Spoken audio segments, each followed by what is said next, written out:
What I want to talk about today is the person of James, not the book of James. Although the person of James I'm going to talk about wrote the book of James. This guy happens to be the brother of Jesus, right? So I don't know if you read my Facebook things on Wednesdays or whatever. We're going to try to move that to a blog format. But anyway, how do you even live when your brother is God, right? And these are words no parent should ever say, but why can't you be like your brother? It's like, well, for one, he's God. Give me a break, Mom. Anyway, so that had to be awkward in the extreme. And so we're going to take a look at, because Jesus, his family was split theologically. If you think about it, we're going to look at some passages, and you can just see things were not going well. It was awkward. So we're going to dig into this and end with some super practical things, I think, that will be helpful. So, James, which one? We're doing number 3, the brother of Jesus. Okay, there's a bunch of James, son of Zebedee, brother of John, number 1 there. Together, James and John were called sons of thunder. I think they got in trouble a lot to earn that name. So when you get to heaven, if you see a couple guys over there snickering and things blowing up in smoke, that's James and John, okay? Anyway, son of Alphaeus was one, but we're talking about James, the brother of Jesus. And right off the bat, the community of first century, they don't believe who Jesus is, and neither does his family. Okay, it's kind of interesting. James is probably the oldest of the brothers, of Jesus' brothers. So there's a random verse in Matthew that says, they're talking about Jesus, and it says, is not this the carpenter's son, Jesus? Is not his mother called Mary, and are not his brothers James, Joseph, Simeon, and Jude? Okay, that's the Jude in the Bible, that Jude, okay? So, James is listed first among the brothers, and it's interesting. It says, the son of Mary. Dad just seems to drift off the scene very quickly, right? Where's Joseph in this story? No one really knows, but scholars kind of surmise he might have just died very young. Because, by the time Jesus is crucified, Jesus says, hey, this is your son, this is your mother, take care of her. Like, Dad's gone, so I'm not sure about that. But anyway, he also had a large family, 6, 7 siblings, right? Because you got at least 4 brothers, and other passages says, blah, blah, blah. All of his sisters. You don't say all of his sisters if he's got 1. Even 2 is, anyway, so 6, 7 siblings, it's a big family. All right, so the community doesn't believe. I'm going to just zip through some passages, but let's just read this. He went from there and came to his hometown, which is Nazareth. That's where he was from. His disciples followed him. On the Sabbath, he began to teach in the synagogue. Many who heard him were astonished. Well, where did this man get these things? Well, what is this wisdom given to him? How are such mighty works done by his hands? Because this is the carpenter's son. Like, he's a known entity. He's just that little kid that we saw growing up. The son of Mary, the brother of James, Joseph, Jude, and Simeon. Are not his sisters with us? And they took offense. They took offense. Interesting.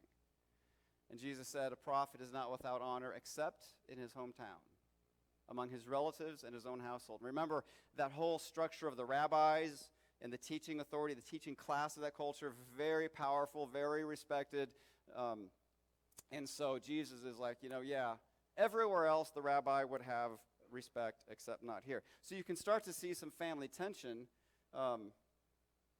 between that. Well, anyway, Jesus' own family doesn't believe him either, and that leads to some pretty interesting passages. I went to Israel in 2000 and took a historical geographical class, and once you go there, just everything becomes 3D color, right? And so when I read, I'm daydreaming appropriately about what was this like? What was the setting? What was the culture? What were the smells and the sounds that they would have heard? And I think that is just a healthy thing to do because they're embedded in our culture as we are in ours. So check out this verse here. This is interesting. Yeah, he went home, which is Capernaum at this point. The crowd gathered again so they could not even eat. When his family, now this doesn't say his brothers, So it possibly includes Mary and the brothers, sisters, everybody. His family heard it. They went out. They're from Nazareth, so they go 40 miles to seize him. For they were saying he's out of his ever-loving mind. Okay, ever-loving is not in the Greek language, but he's out of his mind. You're so busy, all these crowds, you can't even eat. What is it? And the word to seize there, it means to arrest or to literally, tackle and take him out of there. Okay, they're saying, dude, you've snapped. Come home. You're not healthy. Okay, so that's an interesting kind of deal. And we also go on to, I'll get to that one in a second, but Matthew 10. Again, starting to see some family tensions here, okay? Listen to this. Do not think I have come to bring peace to the earth. I have not come to bring peace, but a sword. I have come to set a man against his father, a daughter against her mother, and a daughter against her mother-in-law, and a person's enemies will be those of his own household. Isn't that interesting? Don't you wonder if Jesus' own experience is like, hey, if you're going to be faithful and do the mission of God, you're going to have some relational collateral damage that is just unavoidable. We don't purposely create that, right? It just comes when we're following Jesus. Sometimes there's relational collateral, and that's a price. Jesus says, yeah, whoever loves father or mother more than me is not worthy. So that's an unfortunate reality. We'll get into that later on. But this is a fun verse. I kind of want to unpack this, all right? While he's still speaking to the people, behold, his mother and brothers stood outside asking to speak to him. Sounds kind of benign, kind of simple. The context of chapter 12. Let me just kind of explain without reading the whole chapter. He had cured or cast out a demon from a demon-possessed man. He's been talking in obscure parables about good fruit and bad fruit. He slams the Pharisees, calling them a brood of vipers. Now remember, if you're the brother of Jesus, you don't really know what he's up to, but what are you doing? Talking to the Pharisees this way. They're like powerful people. He calls his generation evil and adulterous, rambles on and on about something about Jonah, 3 days and 3 nights, whatever that was about. Goes back to more vague and obscure parables about demons and kingdoms, and then the brothers show up and like, okay, Jesus, yeah, but let's go home. You've cracked, okay? So there's a lot of indications that they don't just want to talk about football. They're like, we need to take you home. So now, if you have your Bibles, we're going to end up in John 7 for a while. Okay. John 7. Again, there's a lot of stuff here that just indicates there's some family tensions going on. And isn't it true that, family can hurt us more than anyone else. If you're married, your spouse can hurt you more than anybody else, right? That's just the way it is. Some stranger yells at me and, says some things, even if they're true. Like, whatever, I don't know you, I'm good. But if my wife does that, I'm like, a whole other story, okay? She doesn't do that, but that, I'm just saying. Okay, so after this, Jesus went about in Galilee. He would not go into Judea because the Jews were seeking to kill him. Now, the Jews' Feast of Booths, or Feast of Tabernacles, your Bible might say, was happening. So his brothers said, hey, leave here, go to Judea, that your disciples also may see the works you're doing. For no one works in secret if he's seeking to be known openly. If you do these things, show yourself to the world. For not even his own brothers believed him. About every line here, it's just rich, okay? First of all, the Jews are trying to kill him. Not every Jew, that is the high priests and the Pharisees. Very offended by Jesus, and they're seeking him out. And he simply says later on this passage, it's not my time. He has an understanding of his time. And he's like, I'll die when it's time, but right now is not the time.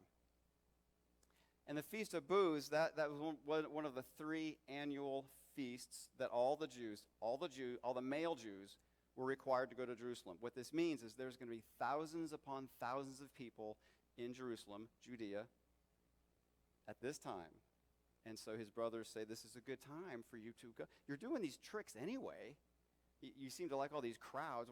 Why don't you go down there? Okay, that's what he's doing. A lot of people there, see your miracles. So, a little bit of history lesson here. This is Galilee. This is where there was a high concentration of Christians. Jesus spent a ton of time in Capernaum, Bethsaida, up here, the Sea of Galilee, walking on water and stuff like that. And down here in Judea, Jerusalem, you have a growing rabbinical culture, the power. I just want you to basically understand a shift, the high Christian concentration growing up here and a rabbinic, Pharisaical culture going down here. And so Galilee's simply the wrong place to do your miracles. The brothers are saying, hey, okay, listen, it's great you're here, but you got to go to Judea. If you want to be a big shot, in this culture, they had an understanding about the Messiah. Now, we've talked about misunderstandings about the Messiah before. Remember, they expected a military Messiah, which is why they just missed Jesus. And so the Pharisees and the religious culture, they had an expectation when the Messiah comes, he's going to come with fireworks and with a big deal display of power. Okay, those kind of cultural expectations blinded them to the reality of who Jesus was. So expectations play a big role in that. So the brothers, they're part of that culture, and they're like, hey, if you're going to be a big shot, you got to go down to Judea and do, your stuff. So, and then he goes on and says, your disciples. So I got a bunch of yellow here. Yeah, your disciples.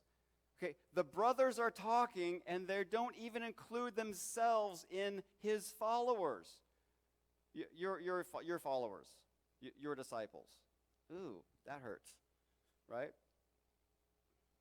So here we go. No one works in secret if he seeks to be, your Bible might say appropriately, since you're seeking to be known, all right? Go show yourself to the world. So here we have miracles that end up in belief. The water to wine miracle, you don't have to go there, but that's John 2. Jesus did this miracle, and after that, his disciples believed in him. And so it's appropriate for miracles to lead to belief. That's one of the reasons that John, almost every time, there's one exception. In John, when you have a miracle, you have a kingdom message right next to each other, because it's meant to guide us to the supernatural power and authority of who Jesus is, all right? And so, but it's interesting here because the brothers back in John 7 don't believe. And so the heart of this unbelief, they believe his miracles. You can't deny that.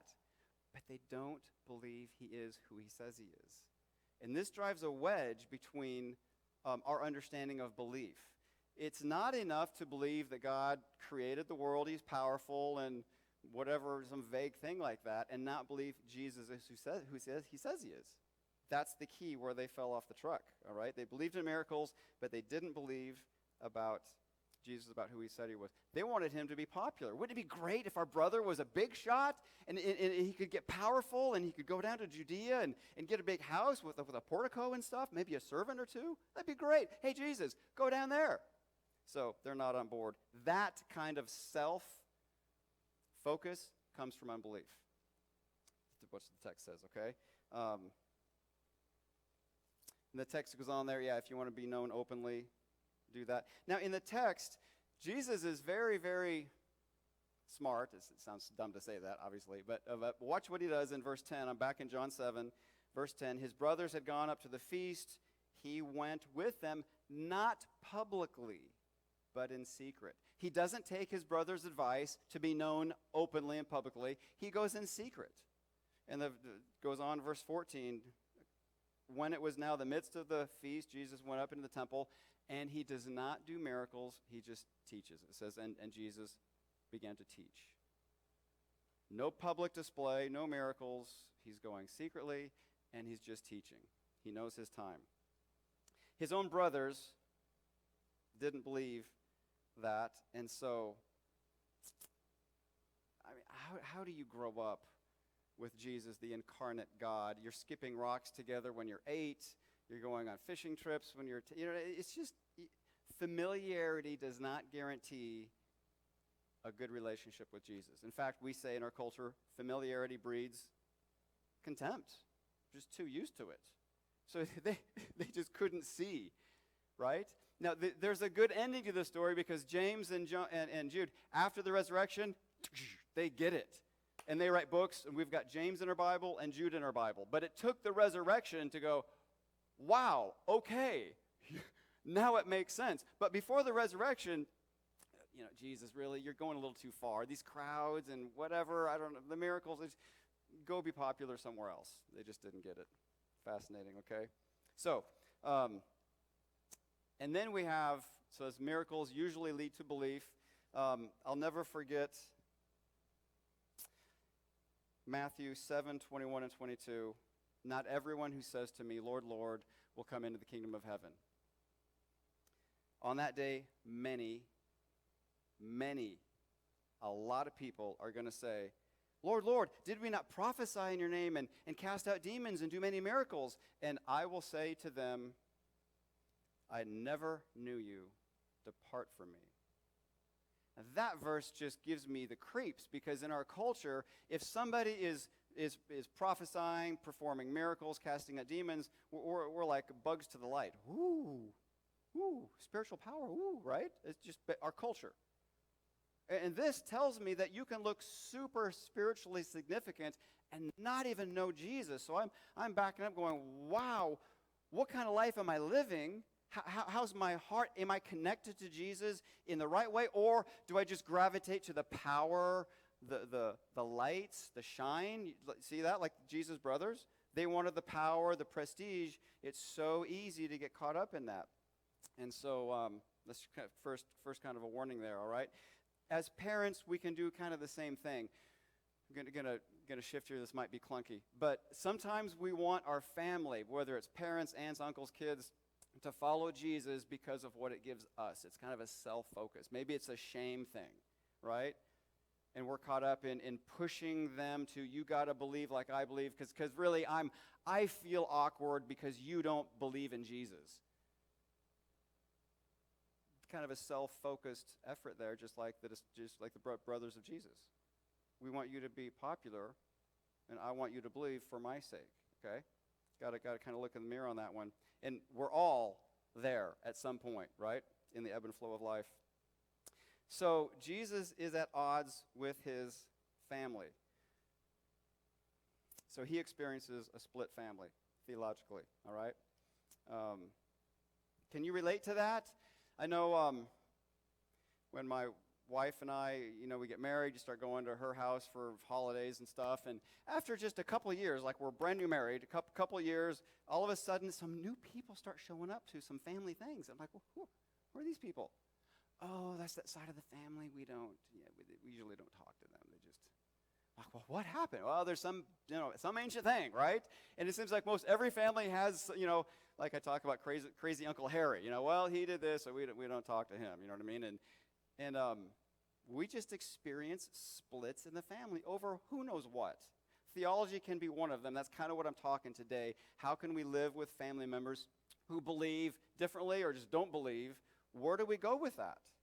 All right? Because we can make some classic mistakes that just burn the bridges. And remember, we don't want to be the guy that says, may the light of the bridges I burn guide my way. That's not a good plan, okay? All right. So what do we do? Going back to this is harder than we can imagine. Get these things right. Belong. And when I mean belong, I don't mean I affirm your atheistic philosophy. No. I mean I love you. You I love. I don't agree with everything, but I love you. Okay? So, called a friend this week. One of his kids is not believing, and I'm like, hey, what has that been like, and what would you say? And he's like, man, I told my son, if you become an atheist, which he currently is, I will love you. If you become a Buddhist, you will be my Buddhist son. There's nothing you can do to shake my love. I'm like, okay, that guy understands the love of Jesus. And he's resisting that manipulation for his own self, right? His self-image, his social position, to push the son. You better believe like I do, and he's willing to give that up. And in essence, live with a little bit of a, I don't know, shame is not the right word, but it's just awkward and it's not desirable. He's willing to just lay it down at the feet of the cross and go, I will love you as Jesus loves me. Okay? Powerful. Very, very difficult. So when you see belong, we need to think loved. Believe. People shouldn't have to believe in Jesus for me to love them. But so often we kind of act that way, especially with family members, right? I had someone close to me say once, if you don't agree with me, I don't have to love you. I was waiting for the chuckles because it's so crazy. That was not a joke. Dead serious. If you don't believe with me, I don't have to love you. I'm like, okay, all right, interesting. Challenge there is to just continue to love that person unconditionally. Just keep going. You know what I mean? All right? Which I will not be able to do unless I fill myself up with the love of Jesus. I'm running out of my own natural love in that context in like 3 minutes, right? Okay? And then behave. Now listen to this. Because I was lovingly accepted, I was convinced and believed. And because I believed, I now, for the right reasons, desire to behave and obey. Instead of, live like a good Christian or we're going to reject you, so here's 14 things you got to do before we accept you. It's all backwards, but yet sometimes we drift into that. So I know we've covered that before. I had a whole sermon on it, but it's just really powerful, I think, with our families. If we can challenge ourselves to just think in terms of what are the messages I'm sending non-verbally? A lack of words, maybe the words themselves. Do they communicate that there's an open bridge, that you can come home anytime? You can return. Maybe we're stiff-arming people, don't even know it. So here's the deal. As a church, we are all welcome here with our sin, but we don't want to stay in our sin. Does that make sense? You're welcome with your sin, but we dare not stay in our sin. We want to move close to Jesus for the right reason, okay, in the right time. So, and that's how Jesus lived. I mean, the Samaritan woman, the leper, the blind person, the demon-possessed, he's always purposely reaching out and loving, letting others belong with him, and that's rocking the Pharisees' world, all right? So, what to do with children that don't believe, okay? So, right off the bat, we go to Proverbs 22. Train up a child in the way he should go. When he's old, he will not depart from it. I trained up the kid. He departed. So I am just a mess. I blew it, and now my family's wrecked, and it's all my fault because I got a Bible verse that says, if you do this, that's going to happen.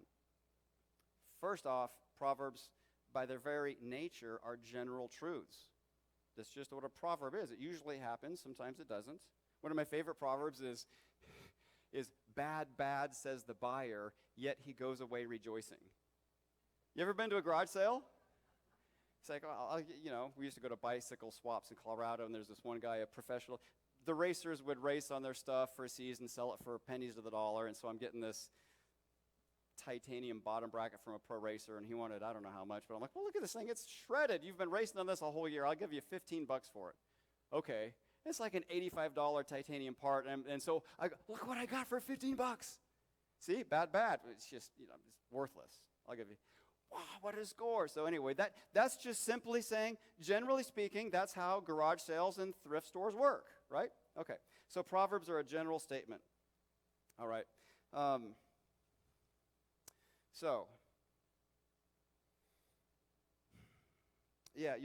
me go back here. You're not alone if you have, and all of us to some extent have someone in our family of, that just is a pressure point, right? And so you're not alone. Cain, listen to this verse, Genesis 4:16. Adam and Eve's kids, Cain, he departed from the presence of the Lord. I mean, you can't even blame culture on that one. you just showed up here and he's walking away, right? Isaac and Rebekah, Esau. Esau is kind of a wild guy. It's like he discerned it displeased his parents to marry a Canaanite, so he goes and marries a Canaanite. I'm like, okay, in your face, mom and dad. Anyway, on and on and on.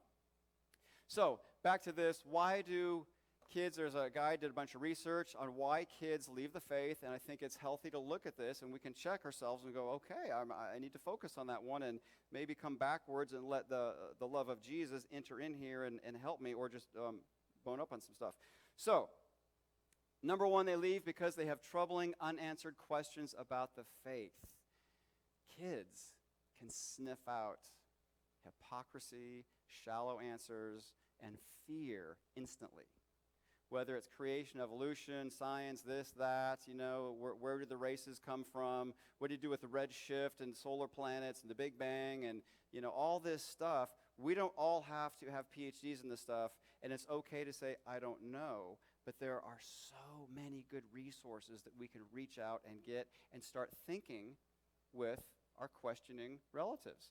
And if you do that, again, the door's open with humility, right? Not like, you get this article and you better read this. You know what I mean? We want that bridge to be open through that conversation. And with humility, there's a lot of stuff I don't understand. But here's a good article. And so I want to point you to a magazine called Salvo. There's a lot of good stuff. I get this magazine, and it's different because it focuses on society, sex, and science from a Christian perspective. That's all it talks about. And so the articles are sometimes very out there, but very very direct and culturally engaging. And so this is a great tool to engage conversations, whatever it is. And so I'm just going to run through. These are the topics that they talk about. I mean, bioethics, philosophy, transhumanism, science, euthanasia, porn, religion. You can just see abortion, family, LGBTQ+, sex, college life, culture, intelligent design. So there's just always dealing with this stuff. And it's good, I think, for parents to have a resource that you can go to and have some articles, because now you can rip out the page and go, hey, let's read this. This is amazing. What do you think about this? And now you're conversing instead of arguing. And it's just quest for answers. Do religious questions have solid answers? What is marriage about? What is my body for? Can materialism be true? Unspeakable grief, abortion, just a whole lot of practical stuff. Science. And one warning, if you pick this magazine up, they have these fake ads in them. I should have put one up here. But if you don't know they're fake, you're so confused. It's really fun, right? My son and my wife were looking at one page, we're like, what is, it's just silly. It's just funny. But they thought it was a real deal anyway. All right. Okay, so unanswered questions. And so it's okay to say, I don't know, but we can reach out and get some good resources about those things and dialogue with them, all right? Number two, they leave because their faith is not working for them. I remember in high school, I shared Christ with a friend of mine, and his response was, I tried that, it didn't work for me. And I remember at the time, I was so young, I didn't have a good response. I was just like, what? It's not something you try. What? He was trying to get it to work for him, whatever that meant, and it's not working for them. And so basically, our culture, you have to, this is a lot of words here, I apologize for that, I'll just put this down and let's read it together. First, moralistic therapeutic deism. That is the culture that our current young people grow up in. That it just seeps into their head. Moralistic therapeutic deism, okay? And these are the tenets of what the culture is teaching. God exists, and he watches over from a distance. All my friends who are my age or older, Bette Midler from a distance, right? There we go. That's what we're talking about. Number two, God wants people to be good, nice, and fair. And, the Bible teaches, be good, nice, and fair, and share, stuff like that. The central goal, number three, the central goal of life is to be happy and feel good about yourself. That's what the central goal of life is, okay? And number four, God doesn't really have to be involved in everything, except when you got a problem. Then you go there, like you go to a therapist, and he fixes things. And then good people go to heaven when they die. Feels so good. Okay, sorry, a little snarky there, but anyway, that's basically what our culture.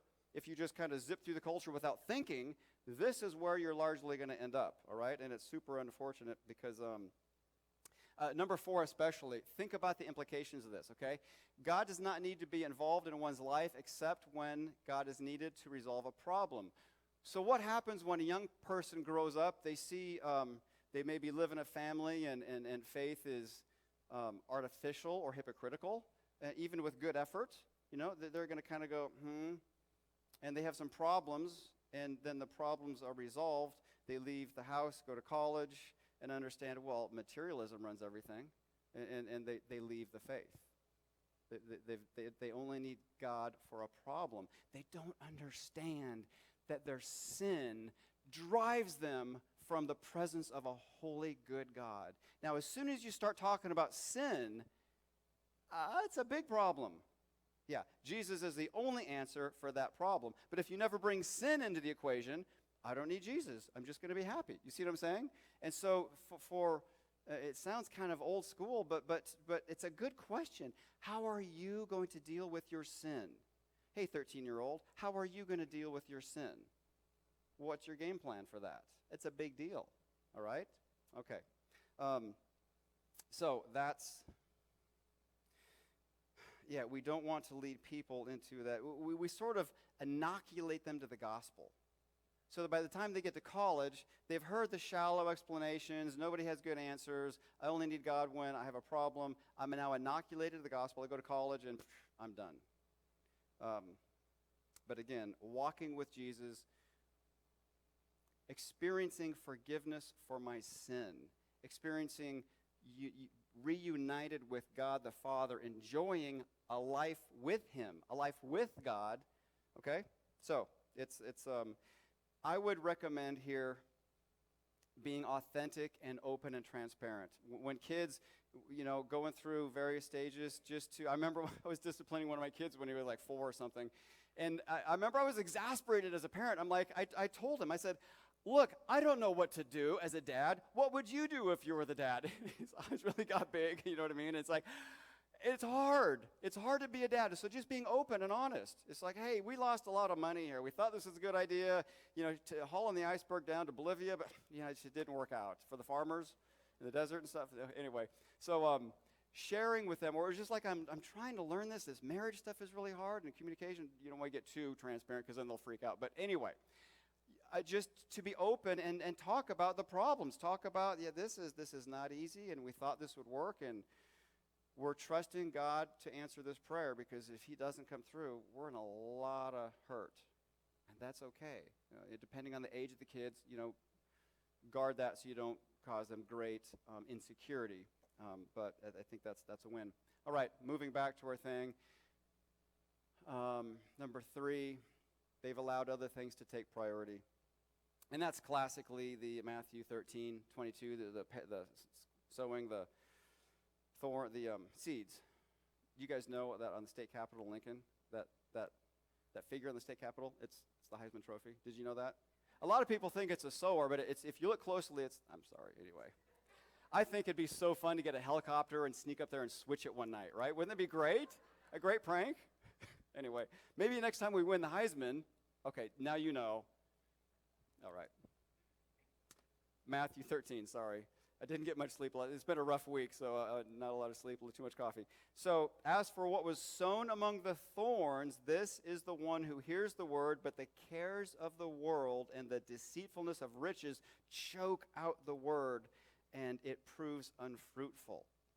It is a hard culture to live in as an adult, certainly as a young person. So many competing things. Money, opportunity, jobs. My wife and I spoke at a camp Thursday night, and Camp Rivercrest, and a buddy of mine runs it, and he's like, it is so hard to find young college men to be camp counselors because they all need jobs. And he said, they say they need jobs, but after digging into some specific situations, he found that it was really the parents who were like, no, you need to work, make money. Don't go to camp. The kids, they're like, well, they'd love to go to camp, but they got this pressure, got to make money. And so sometimes it comes from us, right? This subtle pressure to maybe perform, and you get good grades because you got to get good grades. Your whole life will blow up if you don't get good grades. And I'm like, yeah, no, I failed a course before, and I just retook it. It's not the end of the world, right? Anyway, so I can help you out with that one. But there are a lot of competing things, sports and money and business, and community is so important. we had the youth group at our house a week ago, and it's so fun to see these young kids just playing games, and they have a solid community. That was a really, really healthy thing. I was really happy to see that. On to number 4. They left their Christianity behind because they never really owned it to begin with. What they see isn't real. They just go through the motions. Maybe they're just trying to please other people, parents, pastor, this or that. They're just compliant, you know what I mean? Now, the non-compliant ones, they just jump off quick.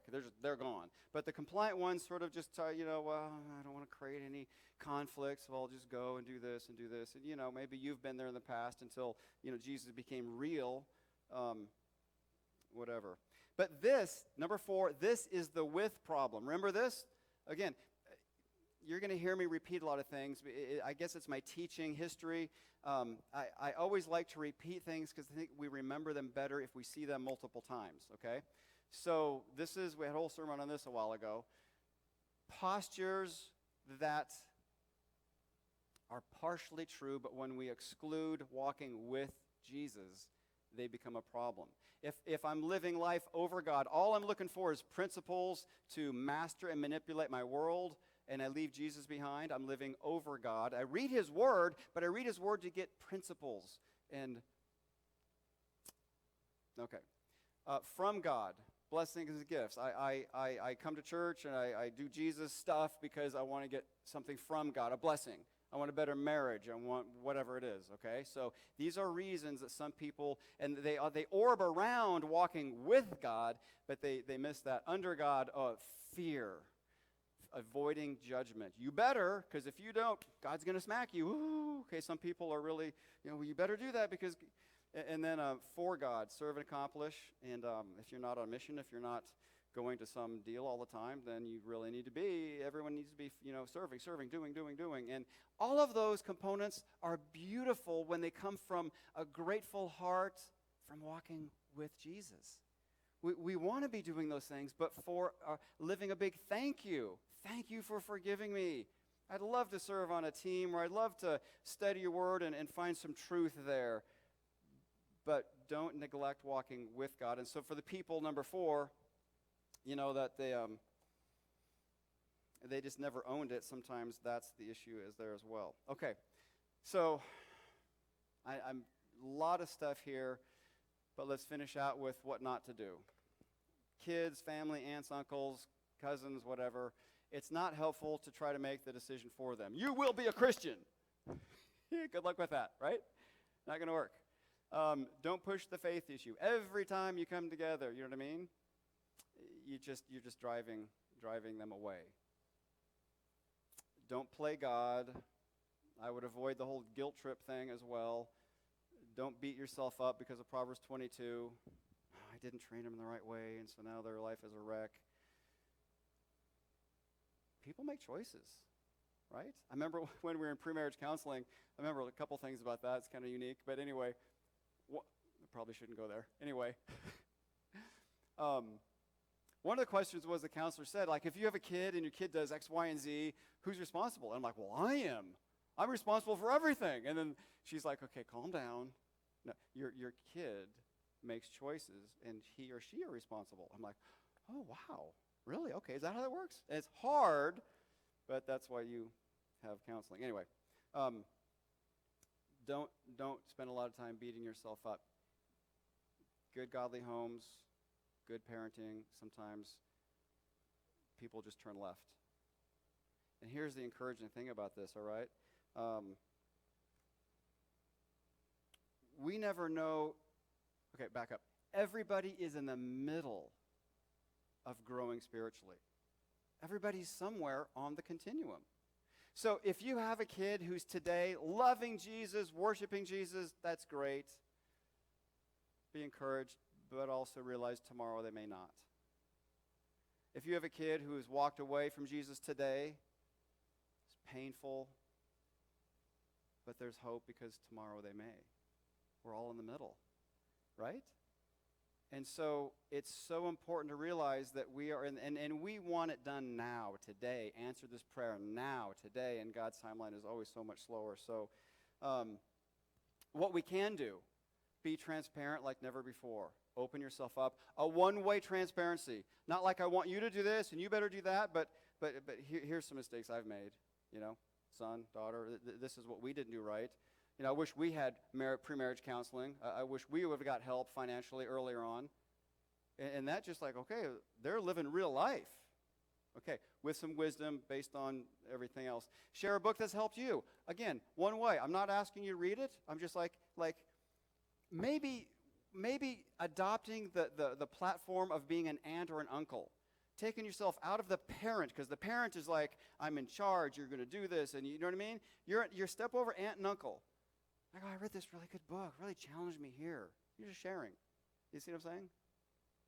That's more for the adult kids, the aunt and uncle model. Anyway, recognize your son or daughter is in the middle. Just said that. They're in the middle of the spiritual journey. They're moving. There is time. Pray. Let them belong. Love them. And keep up the relationship. That's what my friend on the phone, he's like, you know what? I just keep that relationship open because whenever he decides to come back, I want that to be as easy as possible. Now, if I've argued and shamed and blamed and pushed and manipulated and leveraged, I'm not coming back. Pride.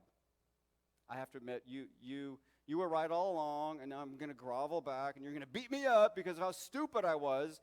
It's not a win. Okay, so it's hard when we want to unpack and just why don't you just agree with this? And it's so easy to see that this is truth, and your life wouldn't be so painful. And there may be a time for those words, but what I'm saying is that they can also, at the wrong time, be harmful. So listen to the Spirit of God as you're in your own particular situation. So if your son or daughter has rejected Jesus, don't help them reject you as well. Okay? One of my Jesse's here today, and so my other son. Okay, last night at 8 o'clock, my son, Micah, he's going to Colorado, and my wife just spontaneously decided to go with him. So last night we're packing till 11 and getting them off to Colorado today. But anyway, we've got to think why I'm even talking about this. See what happens when I'm tired. Where was I going? The bridge, the relationship, too personally. Anyway, it's gone. That happens. I got all excited about the trip to, it was something about Micah, something he did, said. Oh, yes, I got it. Thank you, Lord. Anyway, so he's a very intense guy, and he's very smart, and he can argue very passionately, and he used to hurt people with that kind of ability. And so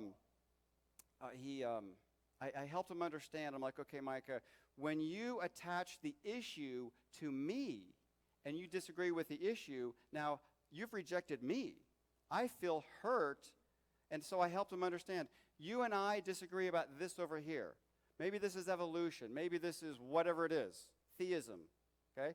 But you and I are good. We keep the issue away from the person. We disagree on that. We choose to belong and love each other. That is a mature skill to do that, isn't it? Yeah, this is my good friend, hardcore, whatever, liberal, this, that, the other thing. We disagree on so much, but I like him or her. Good friend. Can we do that? Or do you have to believe like me? And so he went to a camp, to Summit, and for the whole semester, and go pick him up at Thanksgiving, and I hope I'm not sharing too much, but anyway, he's in a car going to Colorado. He will never hear this. And so we go to pick him up, and the director of Summit, he says, hey, John, come over here. I want to talk to you about Micah. I'm like, oh, okay. He's like, hey, Micah can really argue intensely, but he has done such a good job of keeping it non-personal. I'm like, yes. You know what I mean? He figured it out, how to really be intense, but like, hey, love you and separate things. So anyway, that's a win. And so sometimes, again, we're all in the middle of things, right? I know that's a good thing. So keep up the relationship. That's one thing that my friend said. And think about the prodigal son, Luke 15. Love the prodigal son because this guy splits, takes the money, and he thinks, listen to his thoughts. I will arise and go to my father. I'll say, Father, I've sinned before heaven and you. And he arose and came and went to his father. That guy knew the bridge was open. He knew he could go home at any time. the Father would welcome him. My understanding of this passage is that the Father was fathering a grace-based biblical fathering the whole time. Kid just turned left until it clicked. He's like, I want to go back. Dad will love me. Dad will accept me. Are we living that kind of life with our kids, our grandkids, and everybody else so that when they burn out and they realize, what am I doing? I'm going home. We want that to be an open door without any I told you so's, right? It's hard. It's really, really hard.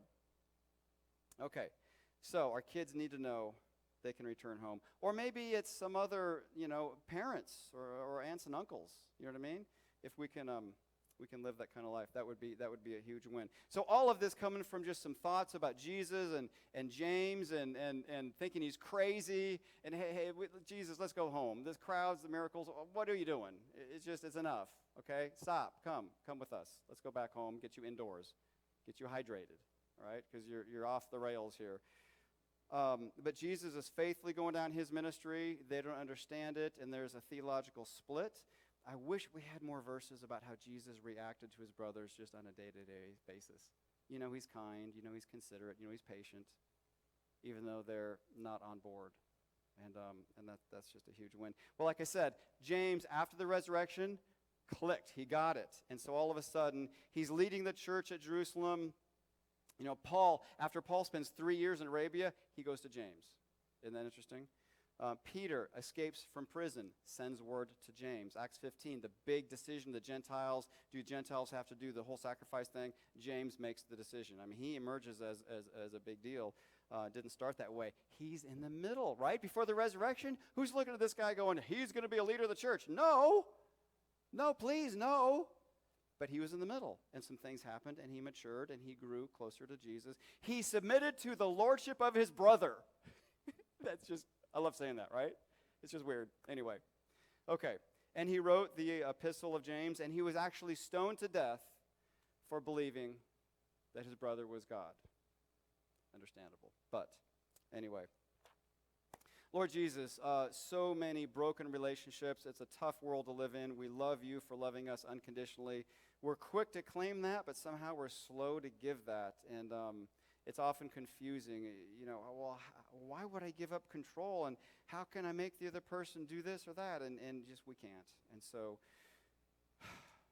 would we just relax in your love, your unconditional love? You loved us while we were yet sinners.